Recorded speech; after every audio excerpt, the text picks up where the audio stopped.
네, 월간 현지 시각 알아보도록 하겠습니다. 오늘도 김희욱 소장과 함께합니다. 네. 또 이렇게 보니까 좋네요. 무슨 소리예요? 갑자기 할 말 없으면 하지 마세요. 뭔가 되게 오랜만에 네. 형제를 만난 듯한 느낌이 드는 형제. 건 기분 탓인가요? 네, 기분 탓이 맞고요. 예, 알겠습니다. 머리 스타일이 바뀌신 것 같아요. 예. 일단 약간 중국 사람 느낌으로 좀 바꿔봤는데 네. 오늘 우리가 마냥 이렇게 떠들고 웃으면서 시작할 수가 없는 게 첫 번째 소식이 일단 그 경조사 중에 조사 예. 관련된 내용이니까 이거 한번 볼까요? 사실 알겠습니다. 뭐 어제 뉴스 다 보셨겠지만 해외 반응이 저는 궁금해서 또 찾아봤고 국내 재계의 거물이자 국제 항공계의 큰 별이 졌다. 이렇게 볼 수 있겠습니다. 예. 자, 읽어볼게요. LA 타임즈 칼 보스 조양호 사망. 한국 재벌 인식 악화의 중심. 항공기 6대로 출발해서 현재 166대, 111개의 도시로 윌셔 그랜드 센터 등 지역 사회에도 기여했다. 6대로 출발을 했나요? 네, 항공기 6대를 그것도 이제 리스로 빌려가지고 출발을 했다가 지금은 43개국의 111개 도시로 취항을 하게 됐는데 사실은 이 대한항공에 대해서 진짜 저 할 말이 많고 한진칼에 대해서도 할 말이 많은데 솔직히 이제 뭐 최순실 사태에서도 한번 흔들리기도 했고 그다음에 이제 대한항공에서 한때 어디까지 가봤니 캠페인 하면서 진짜 신규 취항 국가를 그때 많이 뚫었거든요. 근데 그렇게 이제 항공사 간에 어디 신규 취항을 하기로 해도 서로 간에 협약을 맺어도 결국은 우리나라 국토부 공무원이 거기 가서 그 나라 국토부 공무원하고 서로 서명을 해야 취항이 공식적으로 열리는데 근데 대한항공 입장에서는 자기네가 비록 이제 텄지만 우리나라 국토부 공무원이 거기까지 날아가는데 미안하잖아요. 또 먼 나라들을 또 주로 신규 취항을 많이 했으니까. 그래서 조금 좌석 업그레이드 해주고 이제 이런 편의를 제공했는데 그게 이제 나중에는 그 국토부 공무원 그 담당자한테 뭐 배임 횡령, 뭐 뇌물 이런 걸로 갖다가 금액을 몇백만 원, 몇천만 원씩 더 해버리니까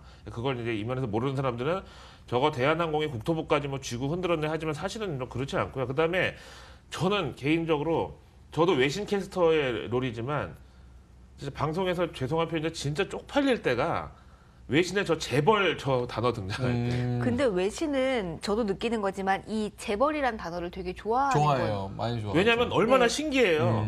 지금 21세기 자본주의 국가에 그렇게 종업원들을 그냥 종처럼 부리고 막 그 사람들 위해 군림하고 이런 문화가 외국에는 없다 보니까 사실 국내 대기업이나 이제 이런 문어발식 확장 기업을 일컫는 단어가 있어요. 콩글로메릿이라는 단어가 있는데 그걸 안 그렇죠. 쓰고 네. 한국 재벌을 저렇게 갖다가 재벌 이렇게 쓰는데 인식 악화의 중심이라고 하고 그런데도 이제 불구하고 공과 관우 구분해야 되는 게 LA 저 캘리포니아주의 그 윌셔 블러바드 가면 거긴 그야말로 코리안 에어 타운이라고 해도 과언이 아닌 게 거기 돌아다니는 승무원 뭐 기장들 뭐 그다음에 거기 대한항공에서 세운 그 윌셔 그랜드 센터가 있어요. 근데 거기도 우리나라 막 한강 중심으로 강남 강북하는 것처럼 미시시피강 서쪽에서는 제일 높은 타워가 저기 윌셔 그랜드거든요. 강서쪽. 네, 그래서 LA 시장이 윌셔 그랜드 센터가 우리 강서 지역에서는 최고의 어떤 그 폴이다. 이런 뭐. 근데 많은 사람들이 기둥이다. 놀란 게 사실 그 뭐 매스컴에 노출될 때까지는 정정했다고 봐도 정정하기는 뭐 그렇지만 어쨌든 간에 별 그렇게 문제가 없어 보였는데 갑자기 이렇게 별세했다고 숙환으로 별세했다고 하니까 사람들이 화병으로 돌아가신 거 아니냐 막 이런 얘기도 나올 만큼 근데 되게 예상할 수 없었거든요. 그렇죠. 외신에서도 이제 그 얘기를 많이 했는데 굉장히 좀 조심스럽잖아요. 남의 나라의 또 대기업 수장이고 또 이 그렇죠. 사람이 국제 항공계에 갖고 있는 위상이 굉장히 높단 말이에요. 그래서 그냥 얘기하기로는 대한항공 측의 전원을 빌려서 지난 이제 주총에서 이사로서의 자격이 박탈됐을 때 굉장한 좀 실망감을 느꼈고 그때부터 병세가 급격하게 악화됐다 이제 이렇게 얘기하는데 사실 우리가 여러 가지 뭐 이제 이것도 제가 뭐 재벌의 나팔수 이런 게 아니고요. 재벌 회장들 갑자기 뭐 검찰 갈 때 막 휠체어에 앉고 막 이러는데 이 사람들의 진짜 업무량이 무슨 이재용 부회장 전자결제만 제가 봤을 때 하루에 몇백 건이고 그쵸. 진짜 하루에 한 20시간씩 일하는데 갑자기 막 이제 심리적인 압박을 가하고 그러면 진짜 평소에도 약을 한 주먹씩 먹고 다닌다는데 갑자기 건강이 악화될 수도 있고 실제 조양호 회장은 그런 케이스였다. 근데 이제 선대 조중훈 회장서부터 사실은 국내 경제계 발전 이바지한 바가 크고요. 뭐 그런 일화 있잖아요. 옛날에 미군 부대 청소 용역을 맡아가지고 조중훈 선대 회장이 이제 일을 하는데 본인이 청소차를 몰고 청소부가 이제 뒤에 같이 용역으로 따라다니는데 어느 날 이제 인천 갔다 서울 올라오는 길에 갑자기 차가 한 대 퍼져가지고 연기 나고 서 있는 거예요. 그래서 그냥 본인도 얼마나 바쁘겠어요. 인천에서 서울까지 오는데 근데 그죠. 차를 세우고 또 어떤 백인 여성이 있어서 도와주고 차도 어떻게 고쳐주고 해가지고 서울까지 같이 왔는데 그 여성이 마침 미팔군 사령관의 아내였다는 거예요. 맞아요. 근데 이거 약간 좀 그래, 너무 그래서 김일성 호랑이 타고 약간 그런 네, 느낌인데 그래서- 하필 그 사람이 왜 거기 네. 아니 차가 그리고 퍼져가지고. 미팔군 사령관의 와이프면은 전화 한 통이면 그러니까요. 헬기가 와서 모셔갈 텐데 왜 거기서 이렇게 근데 조양호에 이게 굉장히 조중은 그냥 유명하잖아요. 그래서 붙잡아가지고 골프장을 초록색으로 만들어라 했더니 별을 심어가지고 아, 그러니까요. 예, 이 일화가 유명하죠. 거의 그런데 어쨌든 옛날 그런- 일정. 그렇게 되면서 미팔군 사령관이 돈을 줄까 뭘 줄까 하여튼 다 필요 없고 일거리를 주세요. 그래가지고 미팔군에서 나오는 폐차 트럭을 다 가져가라. 근데 그 폐차 트럭을 또 수리해가지고 그걸로 이제 운송업을 시작했다고 해요. 그 역사의 그 한 중심에 있었던 그 가문이긴 하죠, 사실은. 그렇지만 이제 자식 교육만큼은 조금 소홀했다는 게 맞고. 근데 그걸 어떻게 자식은 그 누구도 안 되는 거 아니에요? 명민준 앵커 어떠세요? 전 자식이 없어서 모르겠는데. 아, 아니 본인이 부모님이 자신이시니까. 평가하는 본인이 어떠냐고요. 부모님이 평가하는 본인이. 본인이 어떻게 평가하는지 저 별로 그렇게 생각하고 싶지 않네요. 부모님께서도 연락을 한번 주시면 저희가 한번. 근데 이게 어려운 것 같아요. 이제 전화 자식을. 연결을 부모님하고 제일 한번. 어려운 질문을. 네. 지금 근데 해외에 계시니까 해외 전화 연결 한번 추천해 보고요. 어쨌든 국내로 뭐 이제 시신을 운구해 와서 여기서 장례식을 한다 그러면 저는 개인적으로 이제 집안 간에 유대가 있어서 문상은 한번 가려고 생각하고 있으니까요. 일단 명복을 빌고 고인의 죽음으로 인해서 이제 어떤 공과 과를 잘 구분하는 저 기업 문화 그런 면에서 또 무정한 게 어제 주가는 또 한진칼이 25% 그러니까요. 좀 그 얘기하려고 뛰었고 그랬어요. 대한항공도 엄청 뛰었는데 어쨌든 이 집안이 뭐 개인적인 제가 알고 있는 정보를 뭐 말씀드릴 수는 없지만 지금 상속세 때문에 지금 저렇게 네. 발목이 묶여 있는데 상속세 낼 돈이 있어요. 근데 해외에 있어요. 근데 이걸 또 끄집어내면 거기에 대해서 또 상속세를 또 때리고 또 자금 출처 조사를 또 해요. 그러니까 네. 지금 어떻게 할 수가 없는 상황이라고 좀 사람들이 전하고 있는데 어쨌든 시장은 무정하더라. 어제 그렇게 CEO 리스크, 오너 리스크가 제거됐다. 더하기 이제 본인들의 상속세를 감당하기 위해서 배당을 올릴 것이다라는 전망에 따라 급등을 했다. 요거 잘 아시니까 하나만 더 질문하면 그런 검찰 조사는 거의 좀 실질적으로는 올스탑될 가능성이 큰가요? 그것까지는 사실 모르죠. 그런데 이제 정서적으로 봤을 때는 노무현 대통령 사망했을 때도 본인과 주변인에 대한 어떤 이제 검찰 조사는 그냥 공소권 없음으로 종료가 됐으니까 지켜볼 요량입니다. 어쨌든 큰 별이 졌습니다. 재계에서. 네, 많은 분들이 외신의 반응은 어떻게 나왔을까 궁금하셨을 텐데 예. 이 이슈 첫 번째로 오늘 다뤄봤고요. 자, 두 번째 시장의 이야기로 돌아가 보도록 하겠습니다. 자, 파이버 제브리 증권 크레이그 존슨입니다. 지난주 투심 핫핸드 편향 따랐다면 이번 주 실적 평가에 반응할 준비. 현재 주가 예상 상회, 전망 상향은 기본이다. 오늘 다시 실적 이야기가 시작해서 나오면서 좀 주춤하는 모습이 보였는데 핑계인가요? 이분 닮은 그 이모티콘 있지 않아요? 뭐요? 요즘 유행하는 거? 어떤 거요? 그러니까 두상이 저런 분이 나와가지고 이렇게 막 움직이는 이건데 우리 우리 제작부장님이 아이고, 쓰는 네. 네. 예, 하여튼 근데 핫핸드 편향이라는 게 뭐냐면요. 뭐 밴드 웨건 효과 혹은 뭐 양대 현상 이런 거랑 비슷한 건데 그 농구에서 그 3점 슛을 잘 넣고 슛을 잘 넣는 사람을 이제 핫핸드라고 부르는데 네네. 사람들은 예를 들어서 그 핫핸드인 사람이 또 공을 잡고 슛을 할 때 이번에 또 들어간다라고 착각을 하지만 실제로는 확률에 따르면 앞에서 많이 집어넣었으면 뒤에는 안 들어갈 확률이 또 높다고 봐야 된다는 거예요. 근데 지난주 투심 같은 경우에는 오르니까 계속 오르고 좋은 종목이 계속 좋고 이렇게 핫핸드 편향을 따라서 이제 좀 비이성적인 트레이딩을 하다가 이번 주에는 야 이제 1분기 실적은 현실이야. 그 다음에 여기서 아무리 눈높이가 낮아졌다고 하지만 이 눈높이를 맞추느냐 못 맞추냐는 이것도 역시 사실이고 현실이야. 아하. 근데 지금 현재 주가 수준으로 보면은 이 정도 주가면 어느 기업이든 간에 예상은 무조건 상회해야 되고 앞으로 전망도 우리가 너무 좋다. 좀 작년 연말에 부진하게 봤는데 올 1분기 보니까 앞으로 좋아질 겁니다 하고 상향을 해야 현재 기본이네. 주가가 정당화될 수 있는 정도까지 올라와 있다는 거예요. 근데 어렵잖아요. 낮아진 눈높이를 맞추지 못할 가능성이 더 높다 이런 상황 그러니까요. 아닙니까? 혹은 눈높이가 워낙 내려왔으니까 눈높이까지 맞추지만 향후 가이던스까지 올리기에는 기업 입장에서는 부담스럽다. 왜냐면 그걸 또 올리면 다음번에는 이제 예상 상회를 하기가 또 어려워지잖아요. 그런 입장이라는 거죠. 그래서 어쨌든 현재 주가가 그만큼 높다. 두 가지 패키지가 기본으로 지금 장착돼 있다. 아, 그러면 뭐 실적 시즌이 빌미로 한번 흔들릴 가능성도 보긴 해야겠네요. 거기다 똑같이 이제 생각해 보세요. 오늘 이제 다우지수만 왕따로 하락 마감인데 다우지수 끌어내는 게 보잉이잖아요. 네. 네. 보잉이 오늘 4%대 빠졌는데 사실 보잉 사고 난 게 지금 벌써 2주 전이에요. 네. 3월 25일 날 이디오피아에서 비행기 추락한 거잖아요. 근데 이제 와서 투자 의견 하향하면서 보잉에 대한 실적 우려를 떠올린다? 좀 말이 안 되잖아요. 누가 봐도. 조금 그러니까 한 발 이제 늦은 그렇게 해서 감이죠. 똑같은 현상을 가지고도 이제 와서 조금 마음이 변했다는 게 뭐 음. 김민지 앵커도 아시겠지만 내 생일날 나는 반짝거리는 걸 바랬는데 고민형을 줬어. 근데 그때 넘어갔다가 조금 서운한 게 나중에 몰려왔다는 거죠. 이제. 그거 아시죠? 여자들은 서운한 거 정말 1년, 2년, 3년까지 묻고 있다가 아, 언제 터트릴지 피곤하다 모른다는 거. 진짜. 말만 들어도 피곤해. 3년이요? 예. 그럼 내가 군대 예. 가기 전날 한마디 말실수를 한 게 내가 제대하고 나서 근데 그때 왜 그랬어, 오빠? 근데 그때는 상처받을까 봐 얘기를 못 했다가 참고 있다가 한번 툭 아. 건드리면 그때 내가 그랬잖아. 내가 말을 안 해서 그렇지. 그때 아. 그랬어. 여자들의 마음은 예. 3년이면 사기죄 공소시효에 해당되는 공소시효는 없어요. 공소시효라는 건 여자에게? 없어요. 예, 와, 여자에게 이거 공소시효는 명언이다. 없어요. 여자에게 공소시효는 없다. 예. 앞에 감독님들이 듣기도 싫다냐.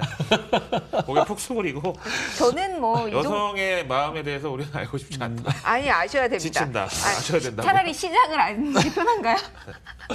일단은 뭐 네. 이번 주 후반에 JP모건하고 웰스파고 실적을 시작으로 이제 실적 시즌이 시작이 되니까 그 부분도 저희가 정리를 해서 전해드려야겠죠. 근데 사실 이제 연준의 금리 인상 의지가 갑자기 꺾이면서 네. 1분기 솔직히 금융사들의 실적도 크게 좋을 것 같지는 않은데 물론 여러 가지 뭐 IB, 트레이딩, 채권 뭐 이제 다 있지만 제가 봤을 때 이제 장이 좋았음에도 불구하고 약간 좀 그동안의 하방 포지션이 청산되는 그런 랠리였기 때문에 적극적인 이제 뭐 트레이딩 수익 증가라기보다는 1분기도 기업 월가 금융사들의 실적은 그렇게 좋지는 않을 걸로 보여요. 그러면 특히 한마디 채권 같은 경우에는 금리 역전 현상이고 뭐고 제가 봤을 때는 채권 시장도 별로 좋지 그렇게, 않을 것이다. 수익이 좋지 않았었고 그 다음에 프랍데스크 실적도 제가 봤을 때는 그렇게 뭐 좋았을 것 같지 않거든요. 실적도 그렇군요. 그렇고 또 하나 좀 우려가 됐다, 기대가 됐다 하는 부분이 또 경제 지표인데요. 그렇죠. 이 부분 이야기로 이어가 보도록 하겠습니다. 포렉스 라이브 그레그 미칼로스키입니다. 2월 미국의 공장 주문 지표 실망 등 제조업 부진, 과거지사였다 이렇게 치부할 가능성이 크다. 그러나 증시와 뚜렷한 디커플링은 주의해야 된다. 오늘 나온 지표가 공장 주문이었어요. 네. 근데 이제 지금 4월 5일 식목일도 지났는데 이제 여기서 2월 지표가 발표됐는데 사실 셧다운 때문에 지표의 영향력이나 신뢰도도 그다음에 일정도 다 뒤틀려져 버렸어요. 근데 오늘 어쨌든 공장 주문 지표가 나왔는데 지표 실망이라기보다는 뭐 최근 5개월 중에 4개월이 지금 마이너스가 나온 건데 원래 로이터 폴에서는 마이너스 0.6으로 봤는데 마이너스 0.5 나왔으니까 뭐 선방이라고 볼 수도 있는데 근데 마이너스 폭이 줄었다고 뭐 선방이라기보다는 어쨌든 공장 주문하고 또 쉽먼트 운송을 보면은 좀 전체적으로 실망이 맞다고 보는 거고 그 다음에 앞에 말씀드린 대로 2월 달이면은 셧다운하고 미중 무역 분쟁이 한창이었을 때니까 야 지금은 달라졌잖아. 과거 지사야 잊어. 할 수는 있는데 요 CT에서 나오는 이코노믹 서프라이즈 인덱스라고 경제 지표를 가지고 지수를 만들어 놓은 지표하고 그다음에 요 미국의 제조업 지표를 그래프를 만들어 가지고 주가에다가 같이 한 화면에 놓고 일사분면에다 보니까 네. 완전히 1분기에 디커플링이 일어났단 말이에요. 그러면 반대로 2분기분의 경제 지표가 이제 4월, 5월 나올 텐데 그럼 이제 지표가 안 좋을 때 1분기는 증시가 솟아올랐는데 지표가 회복되면 그럼 증시는 꺾여야 맞냐 뭐 이렇게 되는 거죠 지금. 반대로. 거기는 연준이라는 어떤 프리즘이 이제 들어가 있는데 예. 그러니까 이 디커플링이 결국은 1분기에는 우리한테 유리한 쪽으로 작용을 했지만 네. 하시라도 지표가 좋으면 거꾸로 증시가 꺾일 가능성에 대해서 대비를 하자. 근데 요즘 분위기를 보면은 지표가 어느 정도 좋아야지 될 것만 같은 거는 좀 있지 않아요? 분위기상 지표가 어느 정도 받침이 돼야지 올라가는 요즘은 좀 핑계가 되는 것 같아요. 지표가 좋지 않다는 사실은 게. 1분기분 지표가 워낙에 안 좋았고 연말에 증시가 안 좋아서 연준의 어떤 매파적 의지를 꺾어 놓은 건 맞는데 지금 여기서 지표가 더 안 좋아지면 이제 사람들이 불안감을 느낄 거예요. 예. 연준이고 뭐고 이제 필요 없는 거 아니야? 이게 소용 없는 거 아니야? 근데 이런 국면에서는 얘기하신 대로 지표가 좋아져야 우려가 너무 과장이었다고 하면서 한번 딛고 올라서고 그러면서도 이제 트럼프가 연준을 저렇게 매파 길들이기를 잘해서 계속 상반기에는 연준이 입장 표명을 하지 않다가 하반기에 슬슬 금리 인상 필요성을 얘기하면서 9월이나 12월에 한 번 정도 금리를 올리거나 아니면 양적 완화 기조를 이제 접겠다고 공식 발표를 하면 오히려 저는 그게 호재라고 봐요. 이제 더 이상은 지표 둔화, 글로벌 경기 둔화 우려로 각국 중앙은행이 완화 공조를 펼친다는 건 이제 더 이상 이건 약발이 안 먹힌다고 봐요. 그 지표가 셧다운 때문에 지연된 거는 계속 올해는 이 패턴대로 가나요? 아니면 언제 몰려서 이제 발표가 몰려서 되고? 이제 나올 때가 됐고, 네. 그다음에 이제 4월 중으로 이제 좀 정리를 한다고 해요. 미국 정- 이제 재무부하고 여기서. 그러면 그럼에도 이제 고용 지표 같은 경우는 사실 2월분은 나오면 안 돼 쓰는 지표였는데 그냥 내놔 버렸잖아요. 네. 스케줄을 맞추려고 이제. 알겠습니다. 그 지표 계속해서 저희와 팔로우업 해보시면 좋겠고요. 다음 이야기로 넘어가 보도록 하겠습니다. 예. 사우스 차이나 모닝포스트 존 파워입니다. 문 대북 제재 완화 미션 안고 미국으로 한반도 비핵화 지분 약화 워싱턴 주목 트럼프 한미 동맹 평가 절하시 곤란 이렇게 코멘트 나왔네요. 매너 메이크스 맨 그 영화 킹스맨. 식스맨. 와. 킹스맨. 식스맨은 무한도전이고요. 무한도전이죠.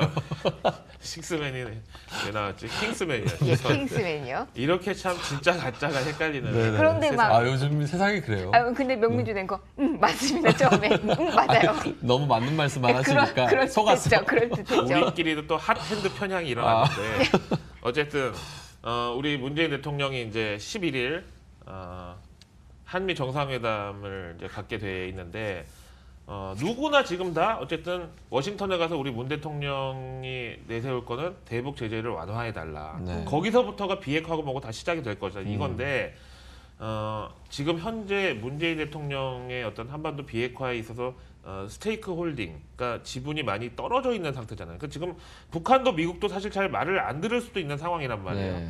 그래서 워싱턴이 이런 상황에 주목하고 있고 여기다가 트럼프가 아니 한미 동맹을 우리는 그동안 그렇게 굳건하게 지켜왔는데 도대체 미국의 그 한반도 비핵화 노력과 반대로 한국이 도대체 우리한테 동맹국 차원에서 해준 게 한반도 뭐냐? 비핵화를 위해 노력한 건 도대체 뭡니까?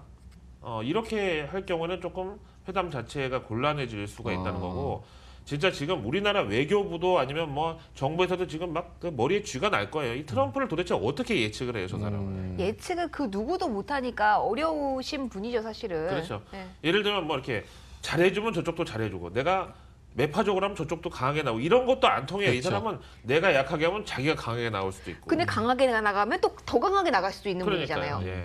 그래서 이번 협상도 약간 예측 불가한. 예측 불가? 그렇다네요. 예. 그렇다네요. 다음가요? 아니, 내가 이거 알겠습니다. 잘못했다가 큰일 나요, 알겠습니다. 큰일 나. 다음 이야기 해보도록 하겠습니다. 예. 전 CIA 대북 수석 분석관 수미 텔입니다. 한반도에 색 상징주의를 적용시켜야지 된다. 태극기부터 정당색, 파랑색, 빨강색, 대립각. 문재인 대통령 산불 현장서 노란 자켓. 참, 별걸 다 가지고 그러네 진짜. 어쨌든 이분이 상당히 지한파예요. CIA 대북 수석 분석관을 지냈고 지금 이제 콜롬비아 대학에서 국제 정세 특히 이제 한반도 연구하는 분인데 있는 그대로 컬러 심볼리즘을 한반도에 적용할 필요가 있다는 건데 이제 이분이 얘기하기로는 우리나라 태극기도 이제 파랑 빨강이 붙어 있고 미국의 성조기도 빨강 파랑이고 네네. 또 북한의 인공기도 빨강 파랑으로 이루어져 있잖아요. 근데 그게 다 보면 어떤 자유민주주의를 강조할 수밖에 없는 환경에 있는 국가들이 파랑 빨강을 국기에 쓴다는 거예요. 근데 항상 우리나라도 그렇지만 옛날에 뭐 한나라당이 파란색일 때는 민주당이 빨간색, 네네. 뭐 그러다 뭐 새누리당은 또 뭐 빨간색을 자기네가 하고 저쪽이 또 파란색. 그다음에 열린우리당은 노란색. 이렇게 어떤 태극기에서부터 정당 색깔까지 파랑 빨강은 항상 대립각이었는데 지금 우리나라 입장에서는 과연 아이덴티티가 컬러 심볼리즘으로 봤을 때 파랑입니까 빨강입니까 이거를 확실히 밝혀줘야 된다는 거예요. 그래야 미국도 여기에 맞춰서 자기들의 어떤 스탠스를 정하는데 이 문 대통령은 이제 옛날 그 열린우리당에서부터 이제 원류를 찾을 수 있기 때문에 노란색 그리고 또 뭐 세월호 이 리본도 노란색 자꾸 이제 노란색이랑 친한데 이 사람이 봤을 때 문 정부의 어떤 그 컬러 심볼리즘을 딱 읽을 수 있었던 게 그 강원도 속초 그 산불 현장에 방문했을 때 노란 자켓을 또 입고 왔다 이거예요. 근데 그럼 불난 데다가 빨간 자켓을 입고 가요? 근데 재난 현장을 갔을 때는 보통 노란 맞아요. 노란색 입지 자켓을 않나요? 입지 않아요? 그러니까 네. 저런 거만 봐도 너무 노란색이 그 한국의 정부의 입장이 노란색인 게 본인이 봤을 때는 안 좋고 빨강 파랑으로 확실히 좀 색깔론에 색깔을 꽂혀 있는 밝혀달라. 분이네. 너무 많이 간 거 아닌가라는 생각도 살짝 들긴 하네요. 할 말 없어서 그냥 한 말 했나 봐요. 그래서 저는 솔직히 이거 생각보다 약간 우리 이게 좀 이거 레이시즘 아닌가 얼굴 색깔 가지고 좀 색깔 그런 게 가지고. 아닌가. 그렇게까지는 아닌 것 같지만서도 황달은 저는 없습니다. 황달은 없고 정말요? 네, 자꾸 집 가지고 그러는데 저 홈리스예요. 믿지 않도록 하겠습니다. 네, 네. 자, 알겠습니다. 짐이 많으신 분과 오늘 예. 함께했습니다. 이제 이번 주 이제 실적이 나오니까 그 부분에 대해서도 저희 글로벌넷과 함께 하시면 좋을 것 같고요. 김익 소장이었습니다. 오늘 고맙습니다. 이러지 마.